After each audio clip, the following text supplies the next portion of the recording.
que pueden llegar a vivir entre 72 a 100 horas. Pero al final todas sufren recambio. Y cuando tú piensas en proteínas, no solo pienses en enzimas. Profesora, ¿y las proteínas transmembrana también entran allí? También entran allí. Las de transporte también. Entonces, nuestro organismo está en un constante recambio. Y en ese recambio nosotros vamos a tener reacciones de hidrólisis, ruptura de enlaces peptídicos, y si es que esos aminoácidos no son utilizados para sintetizar nuevas proteínas que en ese momento se necesiten, entonces pueden ser degradados. ¿Listo? Degradados. ¿Quiénes se encargan de la degradación de nuestras proteínas? Hay dos sistemas muy importantes, como te había comentado: el lisosomal, que creo que lo conoces, en biología celular te deben de haber hablado de esa organela, llena de una gran cantidad de enzimas, donde obviamente voy a encontrar proteasas, endopeptidasas como también exopeptidasas. Lisosomal.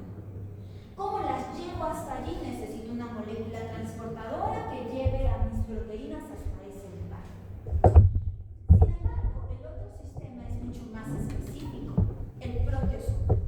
El sistema proteosomal va a necesitar una molécula marcadora, no una, hasta se pueden pegar varias, y se le conoce como ubiquitina. Y a ese proceso de marcar a tu proteína con la ubiquitina es una poliubiquitinización. Y una vez que está marcada con esta ubiquitina, va a venir el proteosoma y va a degradar a esa proteína. ¿Y qué tipo de proteínas normalmente es? Se trata de proteínas probablemente malformadas, que por allí no están bien estructuradas, por lo tanto no están cumpliendo su función. ¿Estamos? Entonces, este sistema es mucho más específico porque necesita una marcación. El otro es natural porque ya terminó su función, ya llegó su tiempo de vida como para durar. ¿Ok? No te olvides. Ahora, en relación a la imagen o al mapa que tú tienes en esta diapositiva, te estoy mostrando para qué me puede servir ese pool de aminoácidos. Ese pool de aminoácidos, como ya habíamos dicho, pueden provenir de la degradación de mis proteínas de mis tejidos y me puede servir para la síntesis de nuevas proteínas, me puede servir para la síntesis de nucleótidos. Allí vamos a conocer 3 a 4 aminoácidos muy importantes. Me puede servir para la síntesis de compuestos relacionados, entre ellos el primero que podríamos mencionar, el grupo hemo, pero otro más importante podrían ser los neurotransmisores. ¿Qué tipo de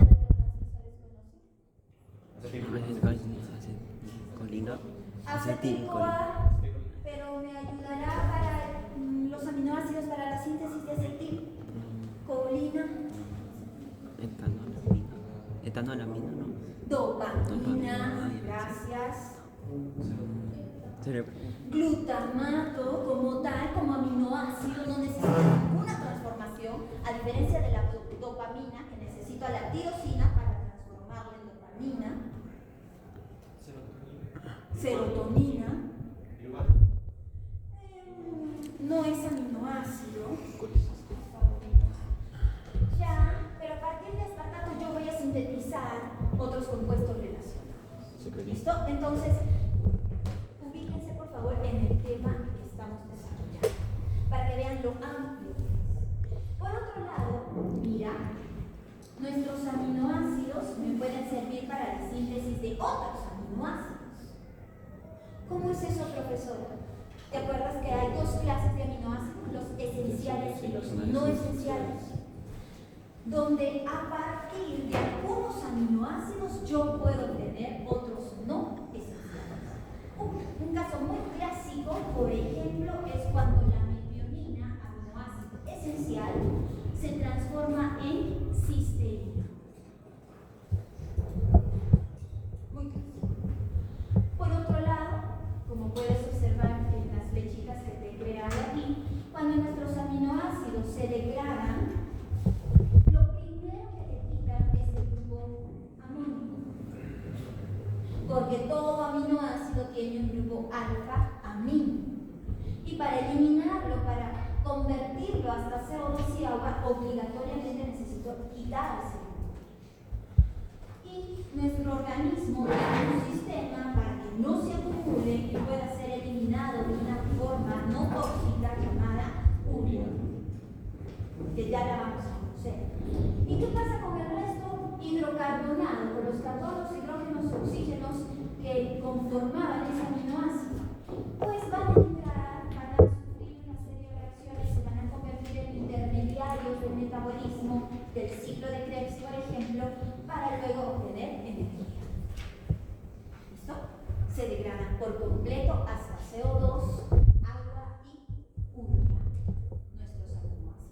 tiempo de ayuno, me pueden servir para la síntesis de glucosa, y es por eso que cuando nosotros hablábamos de la gluconeogénesis te comentaba de aminoácidos glucogénicos, como también otros, yo te los presenté como los losers, leucina, glicina, que no pueden convertirse en glucosa, sino en grasa, en los famosos cuerpos. ¿Sí? Entonces, allí vamos a conocer que existen aminoácidos mixtos. ¿Qué quiere decir? Que algunos carbonos me sirven para la síntesis de glucosa, de ese aminoácido, y otros carbonos de ese mismo aminoácido me pueden servir para la síntesis de cuerpos cetosólicos.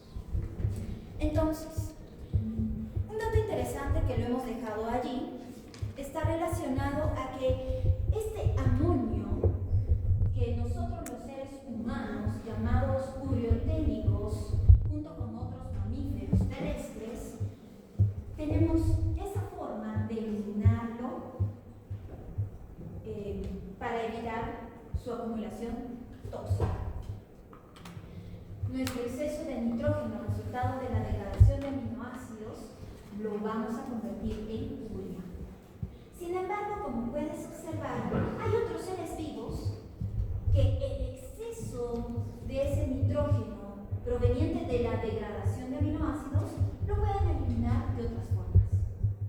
Los pececitos no tienen ningún problema de eliminarlo como amonio libre. Lo eliminan. ¿Nosotros lo podremos eliminar al amonio por la respiración? Sí. ¿Por la orina? En pequeñas cantidades. No es bueno que esté en grandes cantidades en la orina, ¿no? En cambio, los pececitos no tienen ningún problema. Salen. Y en el caso de los pájaros y los reptiles, lo eliminan en forma de ácido úrico.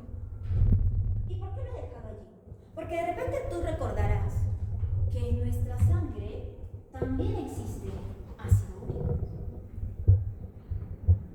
¿De dónde proviene nuestro ácido úrico? ¿Somos igual que los pajaritos? Nuestro ácido úrico, por si acaso, proviene de la degradación de bases úricas. Y cuando hablamos de bases nitrogenadas úricas, hablamos de adenina y guanina, que se van a convertir en ácido úrico. En cambio, en los pajaritos, los aminoácidos van a terminar en forma de ácido úrico. ¿Listo? Entonces, mucho cuidado con esa diferencia. Y hablando de la degradación de aminoácidos, quiero contarte que se da en fases. En el capítulo 28 de tu libro de Harvard tú vas a encontrar este proceso y realmente se parece mucho a tu vida familiar. Discúlpame que te lo diga, porque yo también fui estudiante y hasta el momento creo que puedo tener rasgos de este proceso.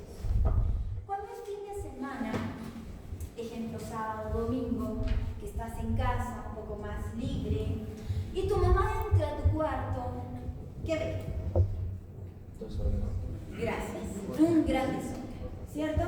Hojas, libros, tazas, vasos, de repente ropa sucia mezclada con la ropa limpia, etc. ¿Y qué te dice? Ay, mi hijito, pobrecito, le voy a ordenar su cuarto. No, ¿verdad? Ya quisiera usted decir, bueno, ya estás libre, tienes tiempo, por favor, ordena tu cuarto. Levántate. Levántate primero, ¿qué es eso? Ordena tu cuarto. ¿Qué hacemos? ¿Lo ordenamos? Muchos, como me han movido la cabeza, no lo ordenan. Otros, porque saben que su mamá es capaz de agarrar la chancla y darle su dedo, dicen, para que no moleste la vieja. ¿Qué hacen? Cogen todo y lo meten a un cajón, lo apachuran bien, cierran el cajón y ya se lo ordenan. Porque quieres salir, quieres ir a divertirte, quieres ir a jugar con tu chancla, ¿cierto? ¿Y tu mamá qué va a hacer? Te va a decir, ya muy bien. Conoces tu madre. Va a abrir el cajón. ¿Qué crees que va a pasar? Voilà. ¿Ordenaste tu cuarto o transferiste el problema de un lugar a otro? Transferiste el problema de un lugar a otro. Lo mismo hace la primera fase, llamada transaminación. Su nombre lo está diciendo. Va a transferir el grupo amino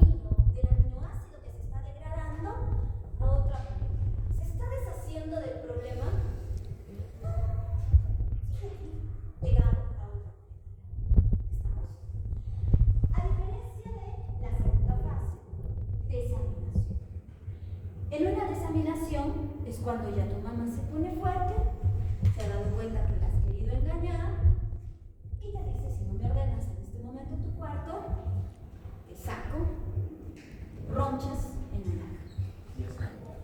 ¿Y qué vas a hacer? Y te da canastas. En esta canasta pones tu ropa sucia, en esta las hojas que no sirvan, en esta la ropa que ya no te quede.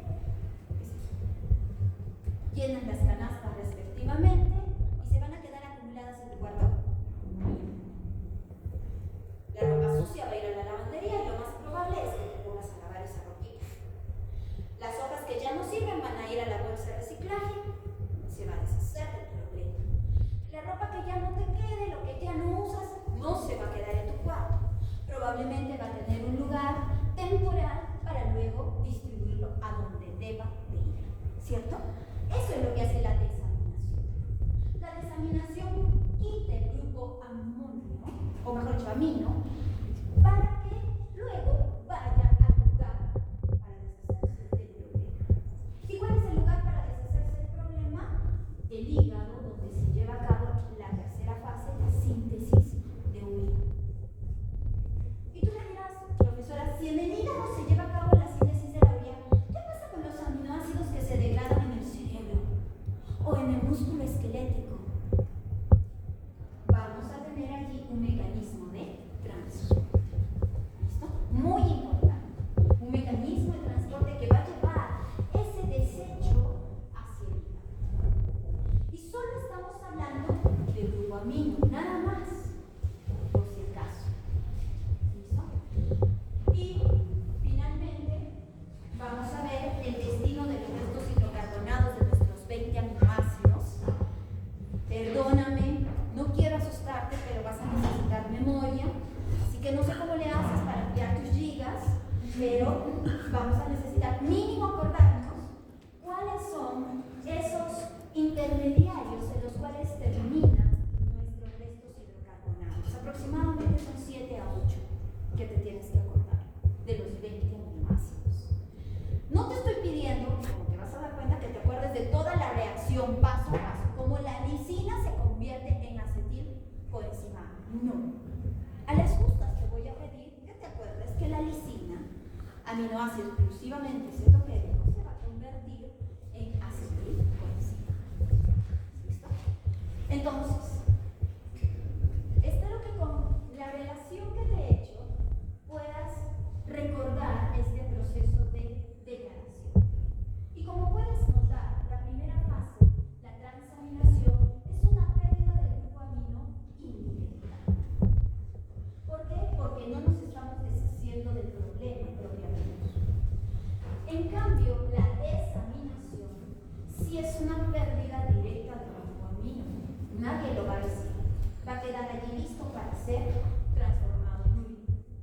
Y hay dos tipos de desaminación: la desaminación oxidativa y la desaminación no oxidativa. Dentro de la desaminación oxidativa te voy a mostrar 3 enzimas muy importantes, siendo la primera fundamental a nivel del hígado, la glutamato deshidrogenasa. Como bien dice, su sustrato es el glutamato. A quien le va a quitar ese grupo amino, lo va a dejar en forma de amonio libre, pero para ello necesita una reacción de óxido. Las otras dos, como lo puedes ver, están ligadas a oxidasas.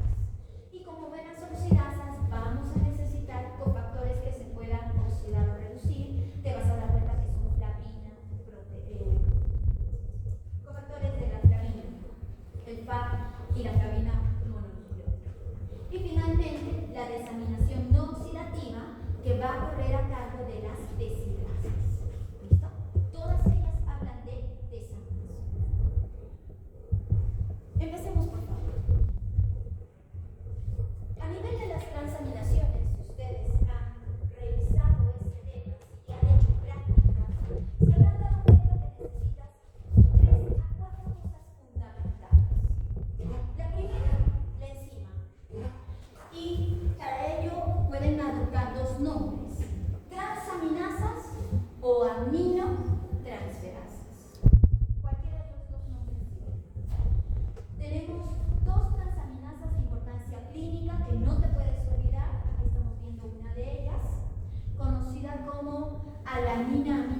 transferasa o también como TGP en nuestro mundo, vamos a llamarlo así, Perú, ustedes manejan ambos términos, por si acaso. Esta transaminasa va a necesitar como cofactor la forma activa de la vitamina B6. ¿Cuál era? Fuerte. Correcto. Piridoxalfosfato. Para algo me han hecho el trabajito. Y ya vamos a hablar del examen. Enzima cofactor. Como sustratos que necesitan, obligatoriamente va a necesitar un aminoácido y un alfa-cetoácido. Obligatoriamente, uno.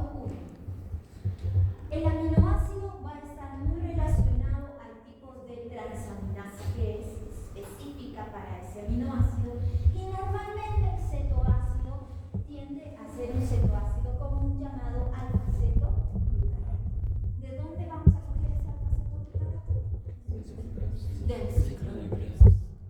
Y como son enzimas que son tanto mitocondriales y algunas solo citosólicas, entonces tengo la necesidad de una buena cantidad de alfa-cetoglutarato que puede estar compartida en ambos lugares. Y como puedes darte cuenta, la enzima va a catalizar la reacción de transferencia. Se ha marcado el grupo amino de la alanina, que con la ayuda del piridoxalfosfato va a servirme como un transportador intermedio, se pega a ella y se transforma en piridoxamina, y luego se lo va a pasar a nuestro alfa-cetoglutarato y justo en el grupo ceto presente en el alfa-cetoglutarato es donde va a añadir ese grupo amino que proviene de la alanina. ¿Y qué te va a dar como producto? Un nuevo aminoácido, ácido glutámico, aminoácido, y un nuevo cetoácido.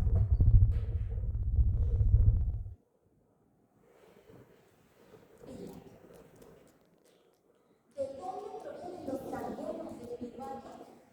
De la alanina. Porque estos estamos diciendo que es el nuevo cetoácido.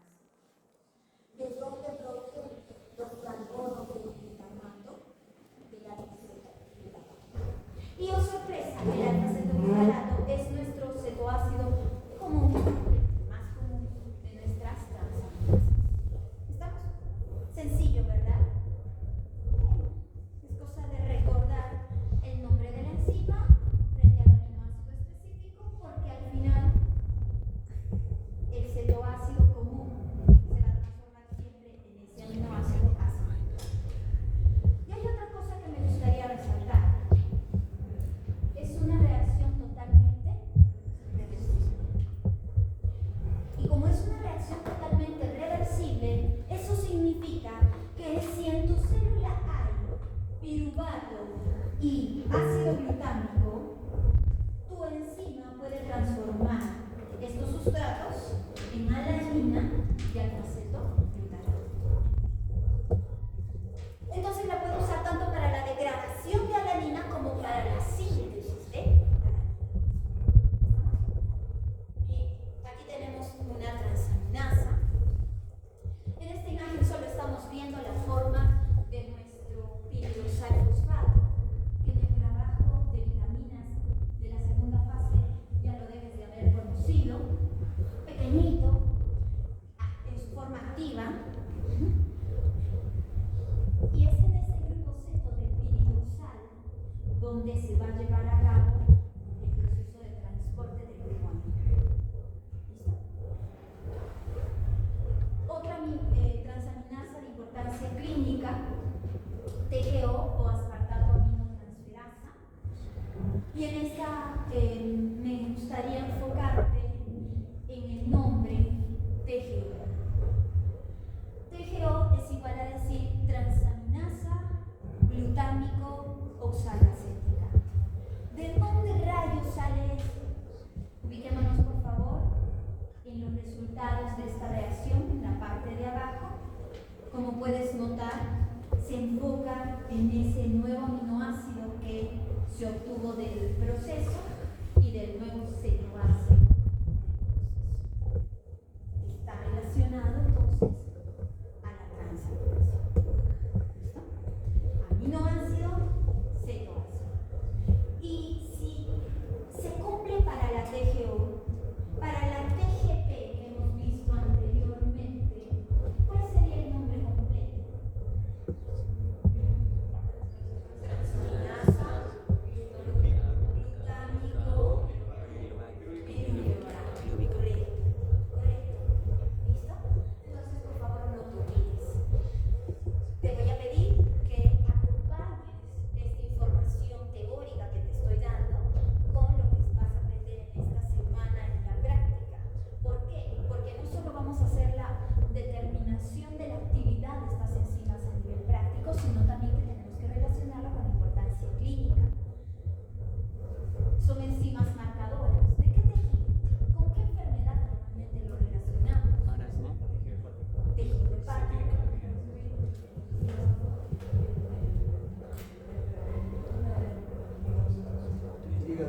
Correcto, hígado y músculo. Ah, su compañera nos dice, una de ellas es mitocondrial o biloclara y la otra solo es citoplasmática, unipolar, ¿no? Entonces, eso hay que considerarlo. ¿En qué situaciones? Profesora, en cirrosis. Ya te pasaste, te fuiste al final. ¿En una hepatitis será? Ah, en una obstrucción del colédoco habrá. Hay que analizarlos. ¿Listo? Así que por favor, vamos a pensar. ¿Quiénes presentan transaminasas? La mayoría de nuestros aminoácidos. La mayoría. No digo todos. No hay 20 transaminasas específicas para cada uno. No. ¿Por qué? Porque te vas a dar cuenta que, por ejemplo, treonina. ¿Ya? Sí, tienes razón. Gracias. Si no tienen transaminasas, ¿no se degradan? Obvio que se van a degradar, pero a partir de otro proceso. Por ejemplo, te cuento, ya lo vamos a ver, la treonina, al igual que, si mal no me equivoco, la serina, presentan deshidrasas. No necesitan una transaminación. De frente pasan una deshidratación no oxidada. ¿Listo? Por si acaso.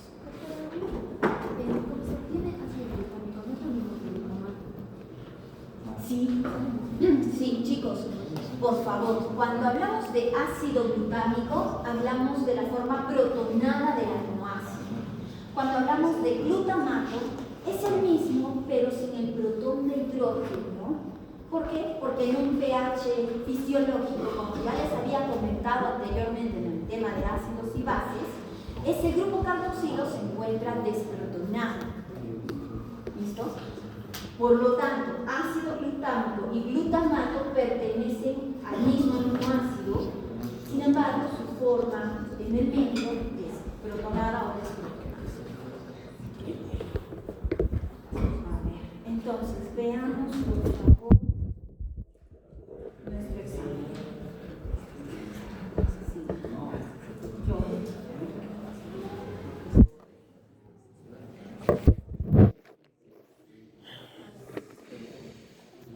Empecemos por el primer caso clínico.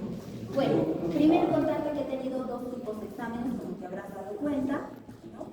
Se han movido algunas alternativas, algunos casos clínicos, así que presta atención. El que yo tengo aquí nos dice, un paciente masculino de 23 años llega al hospital, tiene fatiga intensa, calambres musculares tras el ejercicio moderado, pero se recupera y para recuperarse del esfuerzo físico, pues tiene dificultad. No tiene antecedentes médicos importantes, los análisis de laboratorio revelan niveles normales de glucosa, pero un aumento leve de lactato. De repente toda la primera parte te sonó como que un problema de glucogenosis, pero no es, porque tiene valores normales de glucosa. Y tu profesora buena gente te puso al final, se sospecha de un defecto enzimático de la vía glucolítica. Entonces no tenía mucho que ver con la glucogenosis. Y si te dice vía glicolítica, ya podías ir descartando allí muchas cositas, ¿no? La única correspondiente a la vía glicolítica era la fosfofructo. Sí, es. Esa. Siguiente. ¿Qué pasó? La glucólisis es irreversible y altamente regular. Ahí solo había uno. De glucosa a glucosa 6-fosfato. Irreversible. Regular también. Siguiente. Para que luego me digan, ay, por gusto me he aprendido la vía glicolítica. Ahí te dejé una pregunta relacionada a ese proceso. Te daba 4 enzimas. La aldolasa, la 3-fosfoglicerato-quinasa, la triosa-fosfato-isomerasa y la triosa-fosfato deshidrogenasa. Y te pedía que la pongas en orden. Espero que la hayan revisado. Por gusto me están firmando. Siguiente caso clínico. Una niña de 4 años es llevada al hospital por letargo, vómitos, debilidad tras un ayuno prolongado debido a un cuadro viral. La madre decía, se desmaya si no come a tiempo. En ese momento estaba hipoglicémica y sin cetonas en orina. Y te dice, el análisis revela hipoglicemia hipocetósica.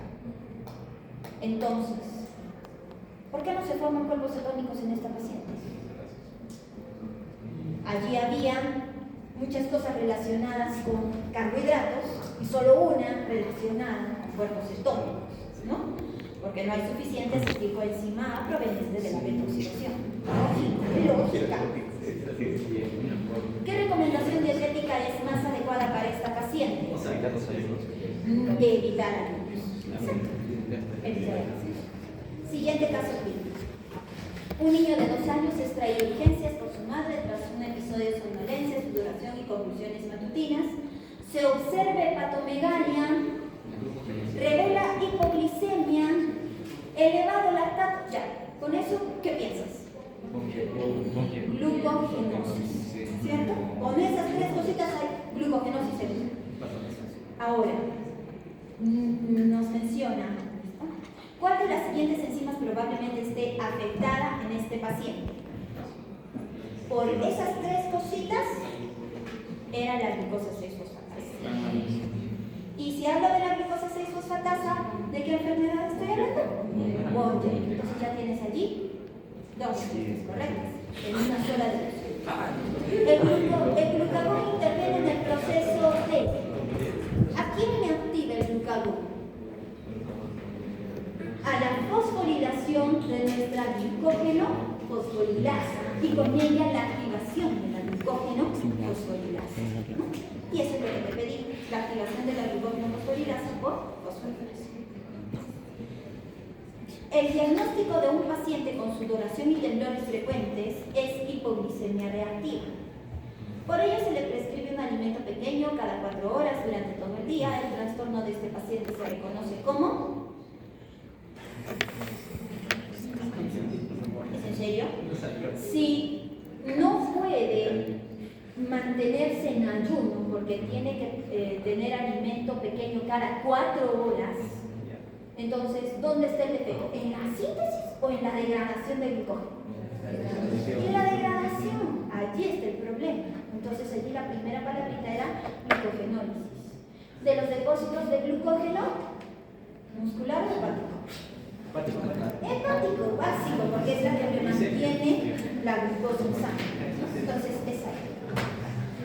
Un hombre de 36 años acude a consulta por dolor abdominal recurrente, especialmente tras comidas copiosas, tiene antecedentes familiares de colesterol alto, se encuentran síntomas, pero en el análisis de sangre dice triglicéridos 1200 miligramos por ciento, colesterol 280 miligramos por ciento, glucosa 105 miligramos por ciento. ¿Cuál es la causa más probable de esta hipertrigliceridemia?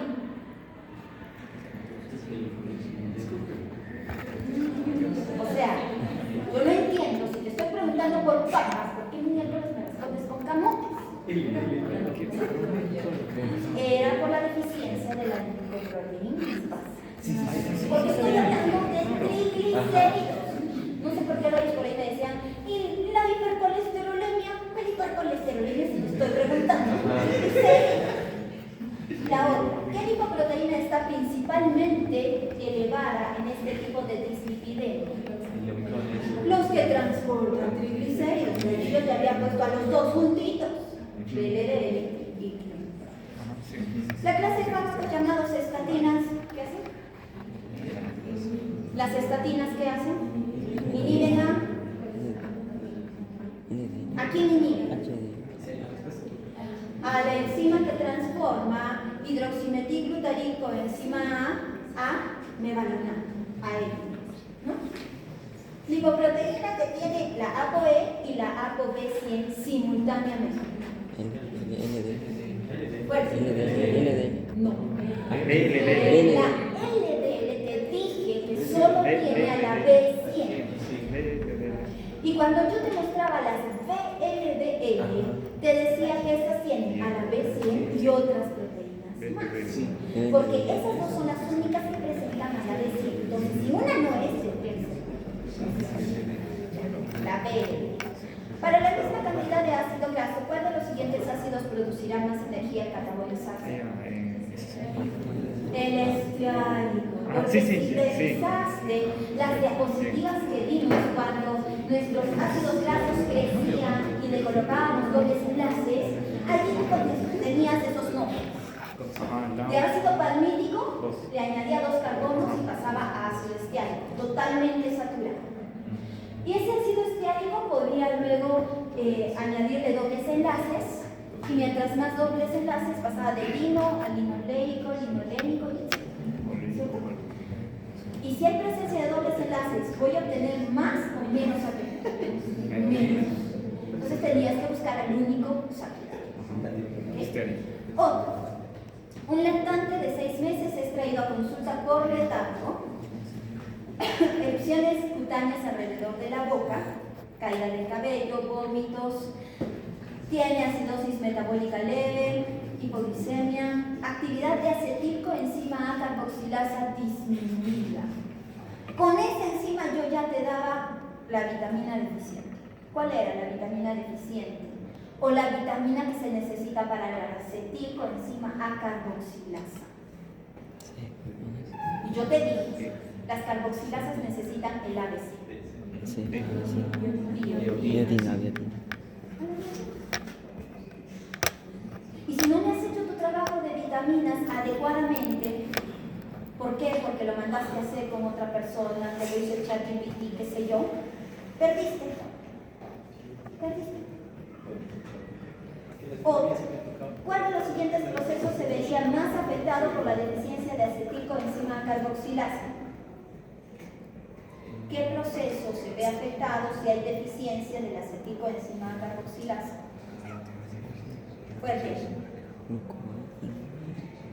Fuerte.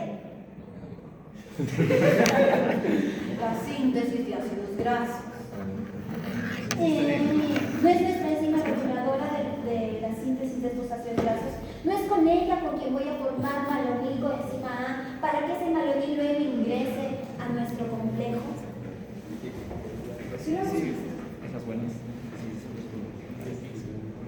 Bueno, las otras son más sencillas. Secreciones digestivas de ese conjunto de alternativas, la única correcta era tanto la saliva como el jugo pancreático hidrolizan el almidón, pero eso es incorrecto.